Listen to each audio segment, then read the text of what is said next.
사무엘하 15장 7절에서 12절까지 우리 한 목소리로 함께 봉독하겠습니다. 4년 만에 압살롬이 왕께 아뢰되 내가 여호와께 서원한 것이 있사오니 청하건대 내가 헤브론에 가서 그 서원을 이루게 하소서. 당신의 종이 아람 그술에 있을 때에 서원하기를 만일 여호와께서 반드시 예루살렘으로 돌아가게 하시면 내가 여호와를 섬기리이다 하였나이다. 왕이 그에게 이르되 평안히 가라 하니 그가 일어나 헤브론으로 가니라. 이에 압살롬이 정탐을 이스라엘 모든 지파 가운데 두루 보내 이르기를 너희는 나팔 소리를 듣거든 곧 말하기를 압살롬이 헤브론에서 왕이 되었다 하라 하니라. 그때에 청함을 받은 200명이 압살롬과 함께 예루살렘에서부터 헤브론으로 내려갔으니 그들은 압살롬이 꾸민 그 모든 일을 알지 못하고 그저 따라가기만 한 사람들이라.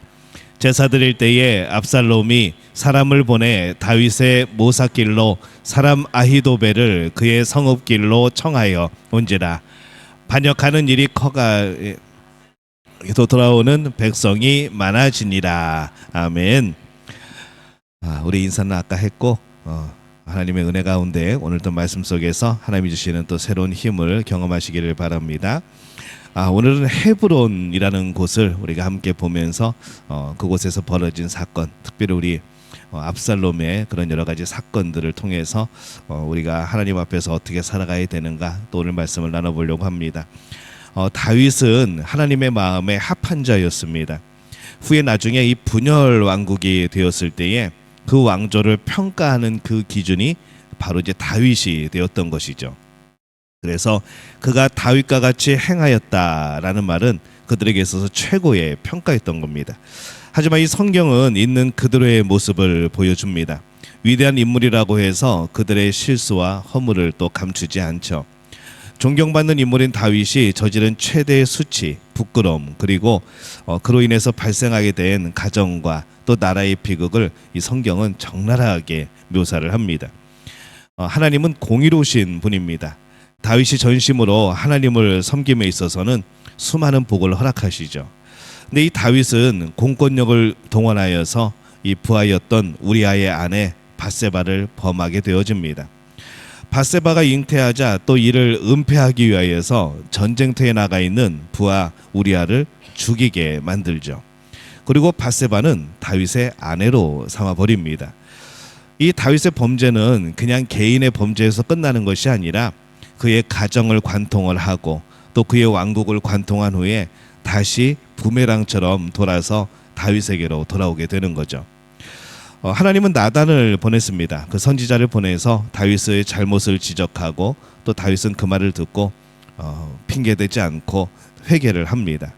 내가 여호와께 범죄하였나이다. 이렇게 고백할 때에 하나님은 다윗의 죄를 용서해 주십니다. 하지만은 그 범죄에 대한 응분의 대가를 치를 것이라 라고 말씀을 하죠. 그 대가가 무엇인가 하면은 칼이 다윗의 집에서 영원히 떠나지 않을 것이다. 다윗의 아내를 빼앗아 타인에게 주어 백주에 동침하게 될 것이다. 밧세바가 잉태한 아이가 죽게 되리라 라는 겁니다. 시간이 지나면서 외적으로는 전쟁에 승리를 하였고 그래서 사람들은 또 이 사건들은 그냥 잊혀지는 듯 하게 보였습니다. 백성들이 환호하였고 또 축하하였고 기쁨 속에서 이 다윗 왕국은 점점점 번창하였고 다윗 왕의 범죄가 점점 잊혀지는 것처럼 보인 거죠. 근데 이 다윗의 범죄는 다윗 개인의 인생에 이 변곡점을 찍은 아주 정점을 찍어서 큰 사건이 벌어지는 계기가 되어집니다. 다윗이 초기에 모든 역경을 이겨내고 승승장구하면서 가는 곳마다 승리하게 된다는 아름다운 이야기들이 성경에 담겨 있지만은 이 왕이 계승에 대한 이야기는 그다지 참 아름답지 못합니다. 이 다윗 가문에 복잡한 문제들이 나타나기 시작하죠. 근친상간이 있었고 반역이 있었고 살인이 있었고 거짓이 난무했고 탐욕이 있었고 전쟁이 벌어졌고 허영심이 있었고 복수가 나오는 그런 아주 복잡한 상황이 펼쳐집니다. 우리가 영화로 따진다면은 이 미성년자 관람 불가뿐만 아니라 거의 X등급의 그런 아주 상황들이 펼쳐진 거죠. 왕위 계승 서열 1번으로 유력했던 암논이 죽었습니다. 온 이스라엘의 인기를 독차지할 만큼 잘생겼던 압살롬이 반역을 일으키다가 결국 그도 죽었습니다. 압살롬 다음으로 준수했던 아도니아가 스스로 왕이 되려고 하다가 중도에서 하차합니다. 결국 솔로몬이 우여곡절 끝에 왕위를 잇게 되는 것이죠. 이 밧세바와의 사건 이후에 다윗이 겪은 이 가정적인 어려움은 그의 범죄에 대한 끔찍한 징계의 채찍입니다. 근데 이것이 어떻게 시작이 되었는가 살펴보면은 이 다윗의 범죄는 그의 성욕에 대한 취약점에서 시작이 되어집니다. 신앙생활은 우리 기질 자체를 변화시키지 않습니다. 우리가 신앙생활 하면서 예전에 신앙생활 안 할 때 만났던 분들을 나중에 다시 신앙생활 이후에 만나게 되어 보면은 참 많이 변했다고 말을 하지만은 결국에 좀 지내 보면은 그 기질은 그대로인 것이요. 하나님을 믿고 예수님을 영접하고 그렇게 살아보려고 열심히 살아보려고 노력을 하지만은 이 기질 자체가 근본적으로 변하는 일은 참 드뭅니다. 그래서 우리는 이 자신의 강점을 더욱더 개발을 하고 이 약점을 보완하면서 하나님이 기뻐하시는 방향으로 살아가는 거죠. 또 하나님은 또 그 기질 자체로 또 우리를 사용하시기도 합니다. 우리에게 임하신 성령님이 바로 강점을 더욱더 개발시켜주고 우리의 보완점들을 더욱더 가려주시는 그런 일들을 하시는 거죠. 그러니까 은혜가 떨어지면 성령을 의지하지 않으면 우리는 우리의 밑바닥의 성격이 언제든지 나올 수 있는 겁니다. 우리가 주일에 말씀을 나눴던 것처럼 우리 바닥에 있는 수많은 추한 모습들이 우리가 은혜가 떨어지면 나오는 겁니다. 그래서 이 다윗에게 있는 약점을 탓할 수만은 없습니다. 하지만은 다윗은 무엇을 해야 됐는가? 하나님을 더욱더 의지하고 성령님의 힘으로 정결한 마음을 지니고 그렇게 살아가야 했던 것이죠. 근데 이 다윗이 그렇지 못했습니다. 성경은 이러한 경계의 말씀을 주셨습니다. 신명기 17장에 보면은 내 위에 왕을 세우려면 타국인이 아닌 내 형제 중에서 한 사람을 세워라. 병마를 많이 두지 말라. 그 병마를 가지려고 애굽으로 다시 돌아가지 말라. 아내를 많이 두어서 그의 마음이 미혹되게 하지 말라. 자기를 위하여 은과 금을 많이 쌓아놓지 말라. 이 신명기에서 이스라엘 백성들에게 그렇게 하나님은 말씀을 합니다. 결국 이것을 다 어기게 되어지죠. 우리 다윗의 가계도를 한번 볼까요? 잘 안 보일 겁니다. 하지만은 중요한 것은 저기 분홍색으로 표시된 첫 줄에 분홍색으로 표시된 사람들이 다윗의 처와 첩들입니다. 저기 맨 끝에는 제일 긴 박스에 있는데 보면은 거기는 그 외라고 써 있는 것이죠. 굉장히 많은 첩이 있었고, 그 다음에 두 번째 줄에 보면은 이제 아들들입니다. 자녀들인데 자녀들이 쭉 있죠. 근데 중간에 분홍색이 하나가 있습니다. 이게 이제 여기가 다말 딸이죠. 다말하고 압살롬하고는 남매지간입니다. 그리고 맨 끝에 보면은 큰 박스가 하나 있죠. 그 첩의 수많은 아들들. 나중에 정말 입에 담지 못할 일이 벌어지면서 저 박스 안에 정말 많은 자녀들이 또 생겨나게 되어집니다. 부인을 많이 두지 말라, 아내를 많이 두지 말라, 이미 어기는 모습을 보게 되어집니다. 이 하나님 외에 다른 것을 의지해서 왕권을 의지할 수 있는 방법은 없습니다. 다른 나라는 모르겠지만은 이스라엘은 그렇습니다. 왜냐하면 하나님이 선택한 백성이기 때문에 그렇죠. 다윗의 약점 그리고 그의 범죄가 결합되어서 이 다윗의 가문에 피바람이 불기 시작합니다. 그 첫 번째는 암논이 범죄를 한 것이죠. 이 비극은 장자 암논이 이복 여동생인 다말을 범하는 일부터 시작이 되어집니다. 나중에는 압살롬이 다윗의 첩을 범하는 그런 사건도 벌어지죠. 많은 아내와 첩들, 그들로부터 또 많은 자녀가 태어나니까 이게 족보가 애매하게 되어진 겁니다. 이 족보가 이렇게 쓱 선에서 내려가야 되는데 이 족보가 굉장히 복잡하게 되어지는 거죠. 이 암논은 다말을 짝사랑했습니다. 근데 이게 남매지간이 되어지죠. 엄마는 다르지만 남매지간이 되어지는데 그의 욕망이 이 근친상간이라는 그런 율법에서 금하고 있는 것을 이제 성취할 수 없다는 것을 알기 때문에 그도 어쩔 수 없이 버티지만은 결국 그도 그런 성욕에 그도 넘어지고 맙니다. 그의 아버지 다윗의 권세를 활용하여서 다말을 내 병간호에 좀 보내달라고 그렇게 합니다.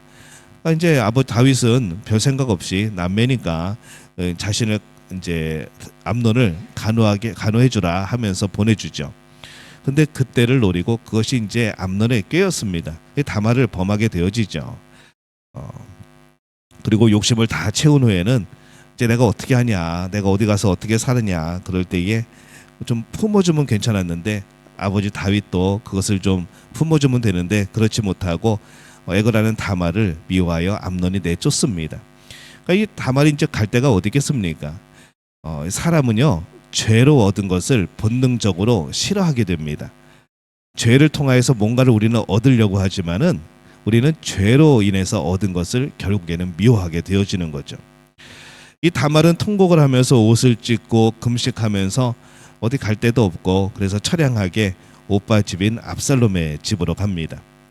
근데 이 사건을 접한 다윗의 태도가 어떠했는가? 다윗은 이 모든 일을 듣고 그냥 혼자서 심하게 노합니다.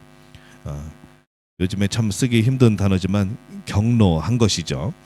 이 다윗은 다말이 압살롬의 집에서 처량하게 지내도록 그냥 방치를 해버립니다.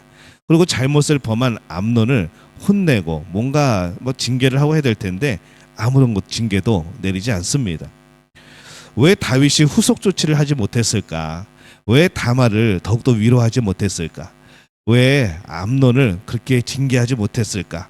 생각해 보면은 참 우리가 많이 쓰면서도 싫어하는 말이 있죠. 부전자전이라고. 부모의 나쁜 본을 받아서 자식이 그대로 따르는 겁니다. 차마 이것만은 담지 말라고 자신의 모습, 우리의 약한 모습들을 우리가 알기 때문에 우리 이 모습, 부모의 이 모습만큼은 담지 않았으면 좋겠는데 아이가 꼭 그 모습을 닮아가는 거죠. 이 사람들은 말로 배우지 않고 행위로 배웁니다. 행실로 본을 보여주지 못하면서 이 말로만 하는 교육이 그렇게 그들에게 새겨지지 못하는 거죠. 마치 그렇습니다. 어느 날 엄마 개가 옆으로 걸어가면서 자녀 개한테 뭐라고 합니다. 야, 앞으로 걸어가야지 왜 옆으로 걸어가냐? 나는 똑바로 걷고 있는 거예요 하는 그런 이야기하고 비슷하죠. 여기 개는 멍멍 개가 아니라 바다에 있는 그 개입니다. 이렇게 부도덕한 부모는 자녀가 그의 죄를 모방함으로써 심판을 받게 되어지죠. 다말의 수치스러움, 오빠 압살롬의 분노. 이 오빠 압살롬은 얼마나 분노를 했겠습니까? 근데 이 압살롬의 분노조차도 다윗은 위로해주지 못합니다. 밧세바의 수치스러움, 밧세바 할아버지인 아히도벨의 분노, 이 사건을 이후에 수많은 사람들이 분노하게 되어지는 거죠. 그리고 그것을 해결할 방법이 없습니다. 왜냐하면 다윗이 가만히 있었기 때문에. 압살롬의 반역이 일어났을 때 그 아히도벨이 반역군에 가담을 합니다. 그리고 압살롬에게 다윗의 후궁들과 동침하라는 그런 악한 조언을 이 아히도벨이 하게 되어지죠. 어떻게 짐작이 되긴 합니다. 이 다윗에 대해서 얼마나 악감정이 있었으면은 이 아히도벨이 다윗의 후궁들과 동침하라고 이 압살롬을 꼬드겼을까 하는 생각이 드는 거죠. 다윗은 더 이상 어찌하지 못합니다. 암논을 불러서 혼내지도 못했고 압살롬과 다말을 불러서 위로하지도 못했고 생각해 보면은 평화의 기초는 정의입니다. 정의가 확립되지 않으면은 평화는 없는 것이죠. 응징되지 못한 악은 새로운 악을 싹트게 만듭니다. 이 압살롬은 2년 동안 앙심을 품게 됩니다. 2년 동안 분노한 것이죠. 그리고 드디어 이제 마음속에 결심을 합니다. 내가 복수를 해야 되겠다. 2년 후에 양털을 깎는 절기에 그 잔치에 압살롬이 왕과 모든 아들들을 초대를 합니다. 근데 다윗은 초대에 응하지 않죠. 근데 아들들은 참석을 합니다. 형제들이죠. 이 압살롬이 계획한 살인을 결국에는 행합니다. 거기서 술에 취한 암논을 죽이고 또 다른 왕자들로 다 죽이려고 했지만은 다른 왕자들은 황급하게 예루살렘 왕국으로 도망칩니다. 우리 그림 하나 볼까요? 예, 뭔가 복잡하죠. 압살롬이 연회에서 암논을 죽이다라는 제목의 작품입니다. 1752년에 제작된 작품이고요. 가스팔의 트라베르시라고 하는 사람이 유화로 그린 그런 그림입니다. 복잡하지만은 아마 이 가운데 저기 엎드리는 사람이 암논 아닐까 그 뒤에서 뭔가를 들고 죽이려고 하는 사람이 압살롬 아닐까라는 생각이 듭니다. 예, 뭔가 음산하고 복잡하죠. 이 압살롬은 그술 땅에 있는 외할아버지 달메에게 도피를 합니다. 3년 동안 그곳에 이제 피하에 있었습니다. 근데 그것으로 끝났는가? 예, 고통이 아직 끝나지 않았습니다. 계속 시작되는 것이죠. 3년 후에 이 다윗의 노여움이 좀 가라앉고 이 요압의 요청대로, 이 부하 장수였던 요압의 요청대로 압살롬이 고국으로 돌아오도록 이제 허락을 받습니다. 뭐 그 사이 여러 가지 사건들이 있었지만은 뭐 다 제가 말씀을 드릴 수는 없고, 하지만 다윗은 돌아온 압살롬을 안 봅니다. 만나주진 않습니다. 그래도 벌써 몇 년입니까? 올해는 몇 년이 지났는데 아들이 왔으면은 용서하기로 했으면은 그렇게 만나줘야 될 텐데 압살롬이 돌아왔는데도 돌아보지 않습니다. 만나주지도 않습니다. 요압의 중재로 이 다윗과 압살롬의 만남이 이제 나중에 성취가 되어지죠. 근데 그때 이미 압살롬은 이미 역모를 꾸미고 있는 그런 상태입니다. 압살롬에게는 많은 장점이 있었습니다. 아버지 다윗뿐만 아니라 어머니 마아가도 왕족입니다. 그래서 이 혈통적인 배경도 좋고 외모도 출중하고 이스라엘 가운데 이 압살롬 같이 잘생긴 사람이 없었다라고 할 정도로 굉장히 잘생겼던 것이죠. 발바닥부터 정수리까지 흠이 없다고 표현이 되어 있고요. 특별히 머리털이 아름다웠다라고 표현을 합니다. 게다가 압살롬은 이 사람들의 그런 민원들을 잘 처리를 해가지고 백성들에게 인기가 참 좋았던 것이죠. 누가 봐도 다윗을 이어서 이스라엘의 왕이 될 사람으로 보인 겁니다. 이제 그는 다윗의 평판에 흠집을 내고 자기 자신에 대한 그런 신뢰도를 끌어올리고 사람들의 마음을 두둑질합니다. 이 압살롬은 겸손하게 자기 시간을 기다리지 않고 스스로 자신의 모든 장점을 이용해서 이제 왕이 되고자 한 것이죠. 다윗에게는 서운한 것이 있어서 제사를 드리러 헤브론에 간다고 말을 합니다. 그리고 많은 사람들을 데리고 헤브론으로 갑니다. 헤브론은 예루살렘에서 남쪽으로 30km 지점에 있습니다. 헤브론의 그 막벨라굴에 아브라함과 사라, 이삭, 리브가, 야곱, 레아의 무덤, 이 조상들의 묘가 있는 바로 그곳이죠. 정통적인 이스라엘의 도시로 이제 그가 가게 됩니다. 그곳에서 압살롬은 다윗이 수도를 예루살렘으로 옮긴 것에 대해서 배신감을 느끼고 반발심을 가지고 반대했던 이 헤브론 사람들을 규합을 하죠. 자기네가 수도였는데 이 예루살렘으로 옮기니까 우린 뭐냐, 우리는 어떻게 하란 말이냐 그러면서 그때 반감을 품었던 헤브론 사람들, 이 사람들을 또 모읍니다. 그래서 거기서 자신을 왕으로 선포를 하고 신속하게 예루살렘의 다윗성을 향하여 진군을 하는 것이죠. 이 소식을 들은 다윗은 몇 안 되는 남은 부하들을 이끌고 도망을 갑니다. 젊었을 때 많이 도망 다녔는데 왕이 되고 좀 평안할 줄 알았는데 또 도망이 시작됩니다. 이때 다윗의 나이가 60대입니다. 이 압살롬은 이제 다윗이 도망간 성에 무혈 입성하게 되어지고 아히도벨의 조언에 따라서 다윗의 후궁과 대낮에 동침을 하는 또 사건이 벌어지죠. 다윗은 은밀하게 남의 아내와 동침을 했지만은 그 죄에 대한 응징으로 백주 대낮에 자신의 후궁들, 자신의 처와 첩들을 이 압살롬에게 뺏겨버리는 그런 일을 당하게 되어집니다. 이제 다윗과 압살롬은 이제 원수가 된 거죠. 부자지간이 아니라 원수지간이 된 겁니다. 다윗에게 불만이 있던 세력은 확실하게 압살롬의 반역으로 편에 서게 되었고, 그런데 이 피난 대열에 있던 하나님의 괴를 이 다윗이 예루살렘으로 돌려보냅니다. 자기가 그 와중에 피난 가는 와중에도 법궤를 메고 나왔었는데 그것을 다시 아들이 있는 압살롬이 있는 예루살렘 성으로 돌려보낸 거죠.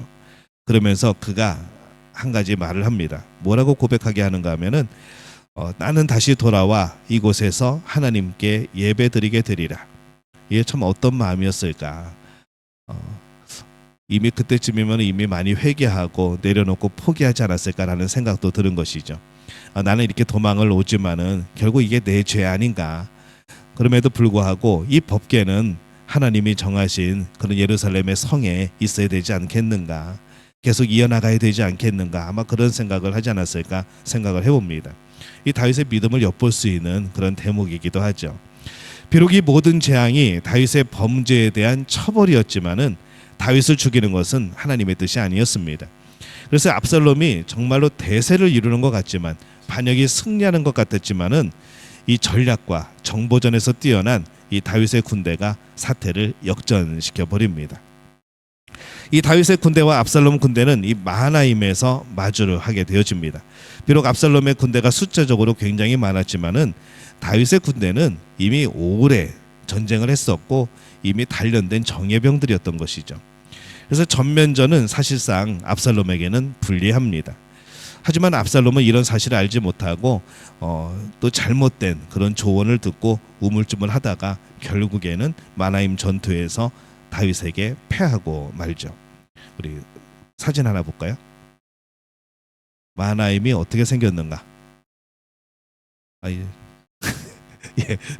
예, 이겁니다. 이 마하나임이라는 곳입니다. 이곳에서 이제 전투를 벌인 것이죠. 이 전투를 하기에 굉장히 복잡하고 어려운 장소 같지만은 그러니까 이곳으로 다윗이 도망을 왔는데 이제 그곳에 압살롬의 군대가 따라온 거죠. 그러면서 저곳에서 싸우게 되어집니다. 지도를 볼까요? 이 지도가 좀 복잡합니다. 이게 보일지 모르겠지만은 사해, 지중해와 사해 가운데, 사해 바로 옆에 거기에 밑에 쪽에 헤브론이 있고 위에 예루살렘이 있습니다. 이제 압살롬이 헤브론으로 가죠. 거기서 왕으로 선포를 하고 이제 예루살렘으로 쳐들어올 때 다윗은 이제 사해 위쪽 요단강을 건너서 마하나임으로 도망을 갑니다. 그리고 압살롬은 저 위쪽으로 삥 돌아서 위에서부터 내려와서 이제 마하나임에서 만나게 되어지는 거죠. 이 패배를 감지한 압살롬이 도주하기 시작합니다. 하지만 그가 그렇게 자랑스럽게 여기던 그 머리털, 무슨 샴푸를 썼는지 모르겠지만은 굉장히 부드럽고 화려했던 그 머리털이 도망가다가 나귀를 타고 도망가다가 상수리 나무에 걸려버립니다. 이 노새는, 이 나귀는 지나가 버리고 자신은 그 머리털 때문에 그게 머리가 나무에 감겨서 그냥 몸만 공중에 매달리게 된 형태가 된 거죠. 그리고 요압 장군에 의해서 최후를 맞이하게 되어집니다. 이런 이 사건들을 보면서 참 여러 가지 생각이 듭니다. 하나님이 함께하지 않으시면 우리의 모든 장점도 우리의 모두를 넘어지게 하는 그런 요인이 될 수 있겠다라는 생각이 드는 거죠. 나중에 이 압살롬이 죽은 무덤을 보면요, 사진 보여주세요. 예, 이게 지금 남아있는 유적입니다. 예루살렘 기드론 골짜기에는 압살롬의 무덤이라고 전해집니다. 사람들이요, 이 처음에 발견되었을 때는 어떻게 되었었는가 하면은 이 무덤을 불효자의 무덤이라고 불렀습니다. 그래서 사람들이 거기다가 돌을 던진 거죠. 지나가면서 돌 하나씩 던지다 보니까 나중에 발견되었을 때는 저게 무덤 위까지 돌이 잔뜩 쌓여져 있는, 무덤을 가릴 정도로 돌이 쌓여져 있는 그러한 형태였다고 합니다.